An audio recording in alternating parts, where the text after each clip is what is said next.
మనిషికి దేవుడిచ్చిన బహుమానం ఈ ప్రపంచం. నింగి నేల నీటి వరకు ఎన్నో అందాలు చెక్కాడు.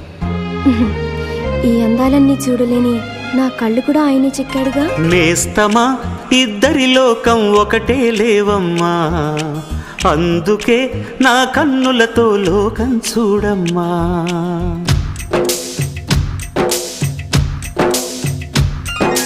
నేస్తమా ఇద్దరి లోకం ఒకటే లేవమ్మా, అందుకే నా కన్నులతో లోకం చూడమ్మా. ఈ గుండెలోన నీ ఊపిరుంటే, ఈ కళ్ళలోన నీ కలలు ఉంటే, ఊహల రెక్కల పైన ఊరేగే దారులు ఒకటి, చూపులు ఎవ్వరివైనా చూపించే లోకం ఒకటి. నేస్తమా ఇద్దరి లోకం ఒకటే లేవమ్మా.